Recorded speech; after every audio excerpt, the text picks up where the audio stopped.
Quisiera comenzar invitándoos a hacer algo muy sencillo. No os pido nada extraordinario. Solamente que, durante unos instantes, dejemos descansar la mente. Que dejemos a un lado las preocupaciones con las que hemos llegado, las tareas que nos esperan cuando salgamos de aquí, los problemas que llevamos a cuestas y las prisas que, casi sin darnos cuenta, se han convertido en el ritmo habitual de nuestra vida. Vivimos tan deprisa que, a veces, incluso cuando nuestro cuerpo se detiene, el corazón sigue corriendo. Y quizá hoy el mayor regalo que podemos hacernos sea precisamente ese, detenernos por dentro. Regalarnos unos minutos de calma para escuchar, no solo unas palabras, sino también aquello que Dios quiera suscitar en el silencio de nuestro corazón. Porque de eso vamos a hablar hoy. De dos palabras que, curiosamente, producen sentimientos muy distintos. Para algunos evocan paz, para otros, miedo. Para unos significan descanso, para otros, abandono. Son dos palabras profundamente humanas y profundamente cristianas, la soledad y el silencio. Es curioso observar cómo nuestra sociedad parece haber declarado una guerra silenciosa contra ambas. Hemos aprendido a llenar todos los huecos. Si caminamos por la calle, llevamos auriculares. Si esperamos unos minutos, sacamos el teléfono. Si llegamos a casa, encendemos la televisión aunque nadie la esté viendo. Incluso muchas personas reconocen que necesitan dormirse con algún ruido de fondo porque el silencio les resulta incómodo. Nunca en la historia habíamos estado tan comunicados y, al mismo tiempo, nunca habíamos tenido tanta dificultad para permanecer a solas con nosotros mismos. Quizá porque, cuando desaparece el ruido exterior, comienza a escucharse el ruido interior. Y ese ruido nos inquieta. Sin embargo, hay una paradoja muy hermosa. Aunque hacemos todo lo posible por escapar de la soledad y del silencio, en el fondo del corazón seguimos buscándolos. Todos hemos experimentado alguna vez el deseo de sentarnos frente al mar sin decir nada, de contemplar una montaña, de entrar en una iglesia vacía, de caminar por un bosque o simplemente de permanecer unos minutos sin hablar con nadie. Es como si existiera una parte muy profunda de nosotros que supiera que allí, precisamente allí, hay algo que necesitamos. San Agustín decía que nuestro corazón está inquieto hasta que descansa en Dios. Quizá podríamos añadir que ese descanso rara vez llega en medio del ruido. Dios suele hablar de una manera mucho más discreta. No grita, no se impone, no compite con nuestras voces. Espera pacientemente a que el corazón encuentre un poco de silencio para poder hacerse escuchar. La pandemia fue, en este sentido, una experiencia muy reveladora. No solamente por el sufrimiento que provocó, sino porque puso delante de nosotros un espejo. De repente desaparecieron muchas de las distracciones habituales. Dejamos de salir, de viajar, de ocupar todas las horas del día. Las familias tuvieron que convivir de una manera que hacía décadas no sucedía. Muchos matrimonios descubrieron aspectos del otro que nunca habían visto. Padres e hijos pasaron juntos mucho más tiempo del habitual. Y ocurrió algo que sorprendió a muchas personas. En lugar de fortalecer algunas relaciones, aquel tiempo terminó desgastándolas. Aumentaron las separaciones, crecieron los conflictos familiares y muchas amistades quedaron heridas. No porque las personas fueran peores que antes, simplemente porque comprendimos algo que solemos olvidar. Incluso las cosas más buenas necesitan espacio para respirar. Hay una imagen muy sencilla que me gusta utilizar. Imaginemos que nos sirven un café. Nos gusta con una cucharadita de azúcar, pero la persona que lo prepara, pensando que nos hará más felices, añade 10 cucharadas. ¿Qué ocurre? Que el café deja de ser café. Ya no disfrutamos de su sabor. Se convierte simplemente en azúcar manchada de café. En la vida sucede exactamente igual. Hay personas maravillosas que terminan haciéndose daño porque no saben respetar la distancia. Hay padres que quieren tanto a sus hijos que no les permiten crecer. Hay matrimonios que se aman profundamente pero terminan asfixiándose porque todo lo hacen juntos y han olvidado que el amor también necesita aire para seguir vivo. La creación misma nos enseña este equilibrio. El corazón necesita contraerse y expandirse. Los pulmones inspiran y expiran. El día da paso a la noche. El invierno prepara la primavera. Todo en la naturaleza vive gracias a un ritmo de presencia y ausencia. Solo nosotros pretendemos que todo sea presencia permanente. Y eso termina agotándonos. Para comprender mejor esta realidad merece la pena volver al comienzo de la Biblia. El Génesis no pretende enseñarnos cómo hizo Dios el universo desde un punto de vista científico. Pretende decirnos por qué existe el mundo y cuál es el lugar del ser humano dentro de él. El relato tiene una belleza extraordinaria.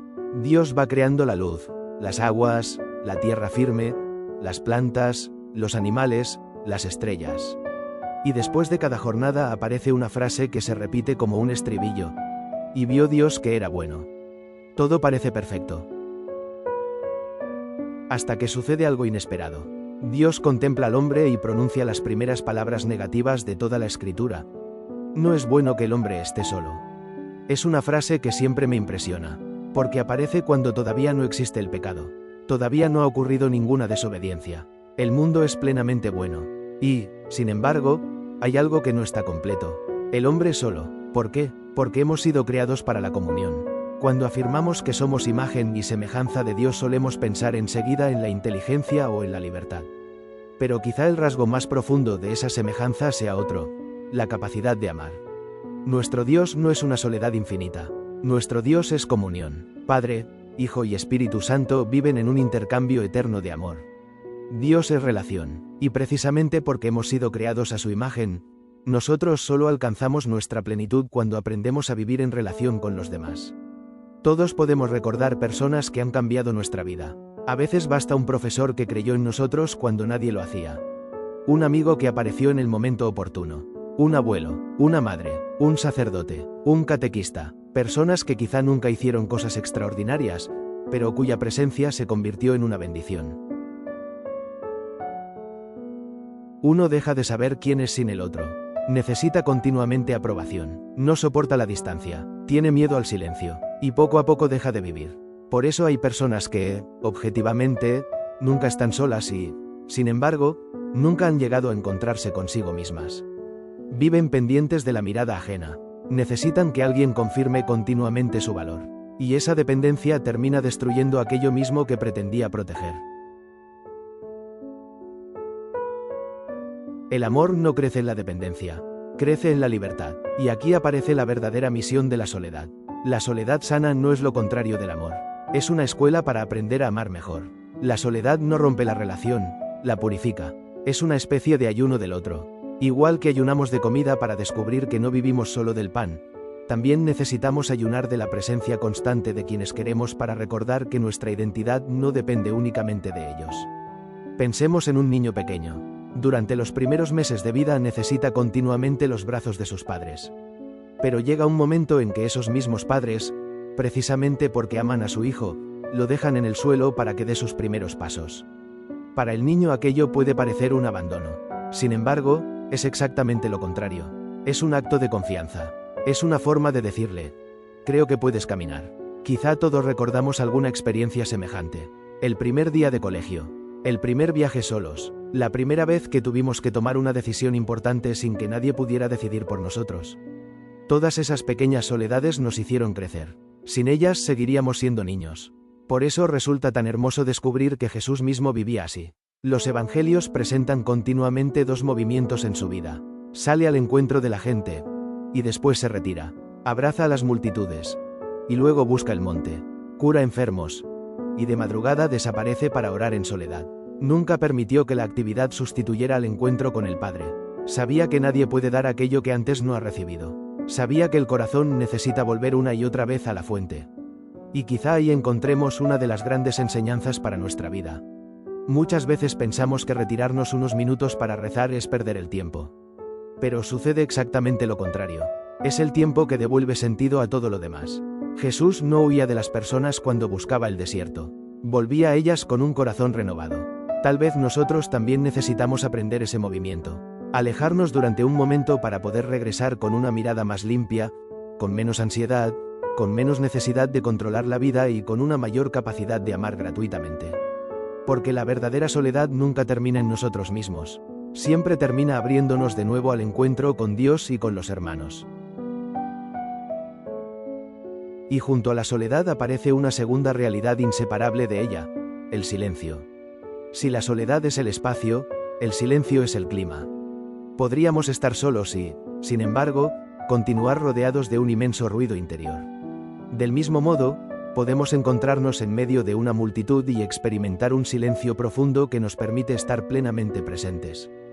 Por eso no basta con retirarse físicamente, también es necesario aprender a callar por dentro. El libro del Génesis nos ofrece una imagen preciosa cuando Dios lleva ante Adán todas las criaturas para que les ponga nombre. Nombrar no era simplemente colocar una etiqueta. En la mentalidad bíblica, dar nombre significa reconocer la identidad de algo, acogerlo y entrar en relación con ello. La palabra, por tanto, es uno de los mayores regalos que Dios ha hecho al ser humano. Gracias a ella expresamos el amor, pedimos perdón, consolamos, enseñamos, bendecimos y construimos vínculos que pueden durar toda una vida. Pero toda palabra necesita el silencio para conservar su fuerza. Pensemos en la música. Una melodía no está formada únicamente por sonidos, también necesita pausas. Si elimináramos todos los silencios de una sinfonía, obtendríamos un ruido insoportable. Lo mismo sucede con la escritura. Un texto sin comas, sin puntos y sin espacios sería ilegible. Curiosamente, aquello que no se escribe es lo que hace posible comprender lo que está escrito. También nuestra vida necesita esa puntuación interior. Vivimos en una época extraordinariamente rica en palabras y, al mismo tiempo, extraordinariamente pobre en escucha. Opinamos de todo, comentamos todo, reaccionamos a todo de manera inmediata. Nos cuesta esperar, nos cuesta dejar que una idea repose, nos cuesta escuchar una opinión distinta sin preparar inmediatamente la respuesta. Incluso cuando alguien nos habla, muchas veces no estamos escuchando realmente, simplemente aguardamos el momento de intervenir. Quizá por eso tantas conversaciones terminan dejando una extraña sensación de vacío. Se han pronunciado miles de palabras, pero muy pocas han llegado al corazón. Hay personas cuya presencia transmite paz antes incluso de abrir la boca. Cuando finalmente hablan, uno percibe que sus palabras tienen peso, no porque sean especialmente brillantes, sino porque nacen de una vida habitada por el silencio. Son personas que no necesitan llenar todos los espacios. Han descubierto que las palabras más importantes suelen crecer lentamente, igual que los árboles más robustos necesitan años para echar raíces profundas. Sin embargo, el silencio cristiano va todavía más allá. No consiste solamente en hablar menos. Consiste, sobre todo, en aprender a suspender el juicio. Esta quizás sea una de las formas de silencio más difíciles de practicar. Los padres del desierto, aquellos hombres y mujeres que abandonaron las ciudades para buscar a Dios en la soledad, descubrieron algo muy profundo sobre el corazón humano. Comprendieron que continuamente aparecen pensamientos, emociones, recuerdos, deseos, miedos e impulsos. Todos ellos llegan sin pedir permiso. No somos responsables de que aparezcan. Lo verdaderamente importante es qué hacemos con ellos. San Ignacio de Loyola desarrollará siglos después esta misma intuición al hablar del discernimiento de los espíritus. No todo lo que sentimos merece ser obedecido. No toda emoción expresa la verdad. No todo pensamiento viene de Dios. Es necesario aprender a observar el corazón con paciencia, sin precipitarnos. Y, sin embargo, nuestra tendencia natural es clasificar inmediatamente todo lo que sucede. Etiquetamos a las personas con enorme rapidez. Es un egoísta, es una buena persona, nunca cambiará, siempre será igual. Emitimos sentencias definitivas con una facilidad sorprendente. El silencio nos invita precisamente a renunciar a esa prisa. Jesús fue un verdadero maestro de este silencio. Cuando se encontró con Zaqueo, todos veían únicamente a un publicano corrupto. Nadie esperaba nada bueno de él. Era un hombre señalado por todos, despreciado por todos y condenado por todos. Jesús conocía perfectamente quién era. No ignoraba sus pecados, pero fue capaz de mirar más allá de ellos. Vio a un hombre que todavía conservaba una inmensa capacidad de convertirse. Su mirada no quedó atrapada en la primera impresión. Dio tiempo a la verdad para manifestarse. Quizá esa sea una de las mayores formas de caridad que podemos ofrecer a quienes nos rodean. No encerrar a nadie en la peor versión de sí mismo. Todos somos mucho más que nuestros errores. Todos somos mucho más que nuestras heridas. Todos somos mucho más que aquello que los demás ven a simple vista. Hay una imagen que siempre me ha parecido muy sugerente. La verdad se parece a un gato callejero. Si intentamos atraparlo haciendo ruido, saldrá corriendo. Pero si permanecemos quietos, sin violencia, con paciencia y delicadeza, llegará un momento en que será él quien se acerque. La verdad necesita tiempo, las personas también, y esto vale igualmente para nosotros mismos. Con frecuencia somos nuestros jueces más severos. Nos condenamos con una dureza que jamás utilizaríamos con alguien a quien amamos. Basta un error para pensar que todo está perdido. Basta un fracaso para convencernos de que hemos fracasado como personas. Pero Dios nunca mira así. Dios siempre contempla el conjunto de la historia. Nosotros vemos un capítulo, Él contempla el libro entero. Por eso el silencio también nos enseña a releer nuestra propia vida. Existe un momento especialmente bello en la liturgia de la vigilia pascual. La Iglesia canta aquellas palabras sorprendentes: feliz culpa. A primera vista parecen incomprensibles. ¿Cómo puede llamarse feliz a una culpa? Evidentemente el pecado nunca es bueno. Lo que es maravilloso es comprobar que Dios posee la capacidad de sacar un bien inmenso incluso de aquello que parecía definitivamente perdido. Creo que todos, al mirar nuestra historia con cierta perspectiva, podemos descubrir algo semejante. Hay heridas que nunca habríamos elegido vivir, fracasos que nos hicieron llorar, injusticias que parecían absurdas, personas cuya ausencia nos dejó un vacío inmenso. Y, sin embargo, con el paso de los años, muchas veces descubrimos que precisamente allí comenzó una transformación profunda. Aquello que inicialmente parecía una desgracia terminó enseñándonos humildad, compasión, paciencia o confianza en Dios. No porque el sufrimiento fuera bueno, sino porque el amor de Dios fue capaz de entrar en él y transformarlo desde dentro. Eso solamente puede descubrirse desde el silencio. Mientras vivimos los acontecimientos, casi siempre vemos únicamente oscuridad. Más tarde comprendemos que Dios ya estaba trabajando. Quizá la imagen más hermosa para expresar esta experiencia sea la del cielo nocturno. Cuando salimos de una habitación iluminada y miramos hacia arriba, al principio no vemos absolutamente nada. Solo oscuridad. Si fuéramos impacientes, regresaríamos enseguida pensando que no hay estrellas. Pero si permanecemos unos minutos en silencio, nuestros ojos empiezan poco a poco a acostumbrarse. Donde antes solo había negrura comienzan a aparecer pequeños puntos de luz. Después aparecen muchos más. Finalmente descubrimos un universo que siempre había estado allí, aunque nosotros todavía no pudiéramos verlo. Así ocurre también con nuestra vida interior.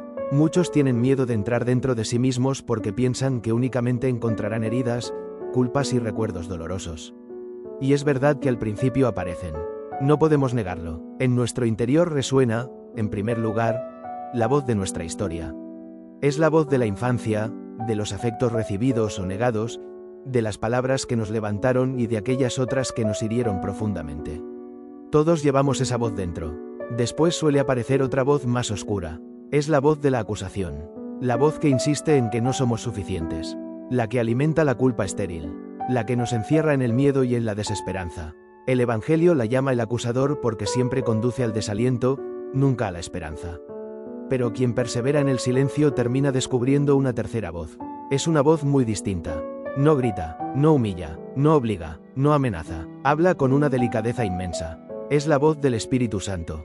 Una voz que ilumina sin deslumbrar, que corrige sin destruir, que invita sin imponer, que ensancha el corazón y devuelve una paz que el mundo no puede ofrecer. Aprender a distinguir estas tres voces constituye uno de los mayores aprendizajes de la vida espiritual. Porque, al final, nuestra existencia no depende únicamente de lo que nos sucede, sino de la voz que decidimos escuchar. Dos personas pueden vivir exactamente la misma circunstancia y salir de ella profundamente distintas, según cuál haya sido la voz que han permitido gobernar su corazón. Por eso el silencio es indispensable para el discernimiento. Quien nunca calla termina reaccionando automáticamente a todo lo que siente. Vive a merced de sus impulsos, de sus heridas o de sus miedos. En cambio, quien aprende a detenerse descubre un espacio de libertad entre lo que ocurre y la respuesta que decide dar. Y precisamente en ese pequeño espacio habita Dios. Hay una mujer cuya vida ilustra maravillosamente esta libertad interior. Etty Hillesum escribía su diario desde el horror de un campo de concentración. Humanamente parecía que le habían arrebatado todo. Sin embargo, seguía siendo capaz de contemplar un pedazo de cielo, la rama de un árbol o el vuelo de un pájaro, y dar gracias. Había comprendido que nadie puede encarcelar un corazón que permanece unido a Dios. Su libertad no dependía de las circunstancias exteriores, sino de la profundidad de su vida interior. Quizá esa sea la gran enseñanza de la soledad y del silencio. No son un fin en sí mismos. No buscamos la soledad porque despreciemos a las personas. No buscamos el silencio porque rechacemos las palabras. Todo lo contrario, elegimos la soledad para aprender a amar mejor. Elegimos el silencio para que nuestras palabras vuelvan a ser verdaderas. Como el descanso prepara el trabajo y la noche prepara el amanecer, la soledad prepara el encuentro y el silencio prepara la comunión. Eso sí, conviene distinguir estas experiencias de sus caricaturas. Existe un silencio que no nace del amor, sino del resentimiento. Es el silencio que castiga, que manipula, que pretende hacer sufrir al otro retirándole la palabra. Ese silencio no es evangélico, es una forma de violencia. Es decirle a una persona: para mí ya no existes. Tampoco toda soledad es buena. Existe una soledad egoísta que levanta muros, que se encierra sobre sí misma y que termina endureciendo el corazón. Esa tampoco es la soledad que vivió Jesús. La soledad cristiana siempre desemboca en el encuentro. El silencio cristiano siempre desemboca en una palabra de vida. Y quizá podamos terminar con una imagen muy sencilla. Imaginemos un lago en medio de la montaña. Cuando el viento agita continuamente la superficie, resulta imposible contemplar el fondo. Todo aparece deformado, pero cuando el agua recupera la calma, comienza a reflejar el cielo con una claridad sorprendente. El cielo siempre estuvo allí. Lo único que necesitaba era una superficie serena para poder reflejarse. Nuestro corazón se parece mucho a ese lago. Mientras vivimos agitados, reaccionando constantemente, llenándolo todo de ruido y de prisas, apenas somos capaces de reconocer la presencia de Dios.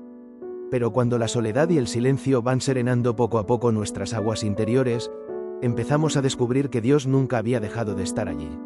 Siempre hablaba, siempre acompañaba, siempre sostenía nuestra vida con una paciencia infinita. Ojalá podamos regalarnos cada día unos minutos de ese silencio.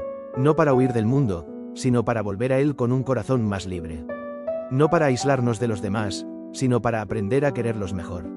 No para escuchar únicamente nuestra propia voz, sino para dejar que la voz de Dios encuentre, por fin, un espacio donde pueda resonar. Y cuando dentro de unos momentos terminemos este encuentro, quizá el mejor modo de concluir no sea hablando inmediatamente, sino permaneciendo unos instantes en silencio. Tal vez descubramos entonces que la conferencia no termina con estas palabras, sino que comienza precisamente ahora, cuando Dios pueda continuar pronunciándola en el interior de cada uno de nosotros.